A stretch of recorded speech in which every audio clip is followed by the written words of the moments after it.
Principle of mathematical induction class 11th NCERT में हम लोग यहाँ पे एक्सरसाइज 4.1 डिस्कस करेंगे। फर्स्ट प्रॉब्लम देखिए, फर्स्ट प्रॉब्लम यहाँ पे क्या है, फर्स्ट प्रॉब्लम है 1 + 3 + 3 square + 3 cube plus and so on plus 3 to the power n minus 1 equals 3 to the power n minus 1 by 2। तो मैथमेटिकल इंडक्शन से हमको ये रिलेशनशिप प्रूव करना है। यहाँ पे n is set of natural numbers. Natural numbers क्या होते हैं, n equals 1 2 3 4 and so on. तो पहले प्रॉब्लम को ही देखते हैं। यहाँ पर देखिए पहला टर्म क्या है, फर्स्ट टर्म क्या है 3 to the power 0, first term है ये। सेकेंड टर्म क्या है, सेकेंड टर्म है 3 to the power 1, ये सेकेंड टर्म है। थर्ड टर्म क्या है 3 स्क्वायर, ये थर्ड टर्म है। इस तरीके से देखें, यहाँ पे फर्स्ट टर्म में यहाँ पे 0 आ रहा है, सेकेंड में 1 आ रहा है, थर्ड में 2 आ रहा है। तो यहाँ पे अगर हम देखें ये कौन सा टर्म होगा, यहाँ पे क्या आ रहा है 3 to the power n minus 1, यानी कि ये क्या होगा, ये nth टर्म होगा। तो ये n टर्म्स का सम है, इसको हमको इसके बराबर प्रूव करना है। कैसे करते हैं, पहला स्टेप क्या है, पहला स्टेप ये है कि यहाँ पे इसको हमने मान लिया कि ये कोई स्टेटमेंट है, मैथमेटिकल स्टेटमेंट, इसको हम Pn बोल सकते हैं, क्योंकि यहाँ पे क्या है n के साथ साथ, n की वैल्यूज़ के साथ साथ ये स्टेटमेंट बदलता रहेगा, n पे डिपेंड कर रहा है ये statement.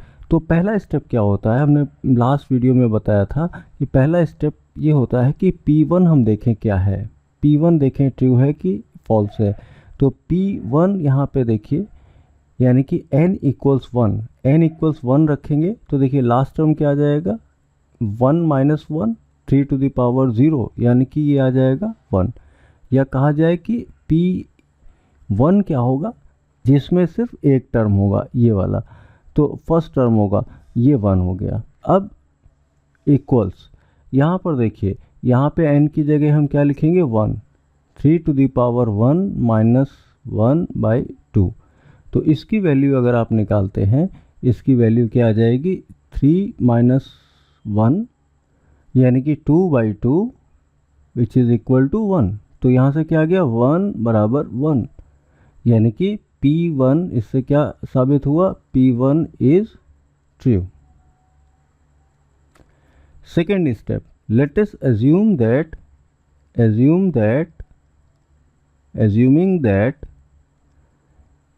Pn is true for n equals k। मतलब हमने क्या मान लिया, हमने मान लिया n इक्वल्स k के लिए ये स्टेटमेंट हमारा ट्रू है। मतलब क्या हो गया, इसको हम लिख सकते हैं 1 + 3 + 3 स्क्वायर प्लस 3 n की जगह k - 1 अगर हम लें तो ये किसके बराबर हो जाएगा 3 to the power k - 1 by 2। अब नेक्स्ट स्टेप क्या है, इसको हमने सही मान लिया। अब हम प्रूव कर दें कि Pn is true for n equals k + 1, तो हमारा ये जो स्टेटमेंट है ट्रू प्रूव हो जाएगा।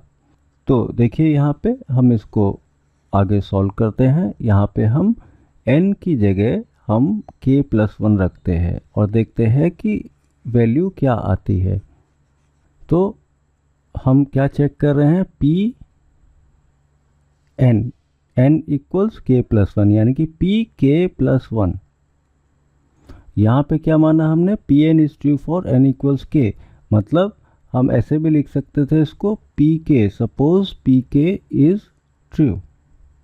अब Pk + 1 क्या हो जाएगा, ये हो जाएगा 1 + 3 + 3 स्क्वायर प्लस, तो लास्ट टर्म क्या आ जाएगा k + 1 - 1, यानी कि 3 to the power k plus 3 to the power k। इससे पहले वाला टर्म क्या आ जाएगा 3 to the power k - 1। ये किसके बराबर होना चाहिए, ये बराबर होना चाहिए 3 to the power k + 1। यहाँ पे n था k + 1 - 1 by 2। इसको हमको बराबर प्रूव करना है। तो यहाँ से देखिए, अगर हम देखें यहाँ लेफ्ट हैंड साइड, ये क्या हो जाएगा, ये इतना ये स्टेटमेंट है। तो यहाँ से जो यहाँ तक अगर हम देखें k-1 तक, ये ऑलरेडी हम मान चुके हैं कि ये किसके बराबर है, 3 to the power k-1/2। तो इसका मतलब ये हुआ, ये इसको हम लिख सकते हैं 3 to the power k-1/2। बचा हुआ टर्म क्या बचा, 3 to the power k। अब इसको हम फर्दर सॉल्व कर लें, 2 LCM हो गया, 3 to the power k-1 plus 2 into 3 to the power k। ये किसके बराबर हो जाएगा, ये बराबर हो जाएगा 2 into 3 to the power k plus 3 to the power k, 3 into 3 to the power k -1/2। तो ये यहाँ से क्या आ गया, ये आ गया 3 to the power k plus 1 -1/2। तो देखिए हमारा जो राइट हैंड साइड है वो भी क्या है, वो भी इसके बराबर है। तो यहाँ से देखिए पी के हमने ट्रू माना है और पी के प्लस 1 ट्रू प्रूफ कर दिया है। मीन्स हमने क्या किया है, हमने किया है यहाँ पे पी के इज ट्रू, सिंस पी के इज ट्रू इम्प्लाइज पी के plus 1 is also true. Therefore, Pn is true for all n belonging to natural number। सारे नेचुरल नंबर्स के लिए जो इनिशियली जो मैथमेटिकल स्टेटमेंट था वो ट्रू है।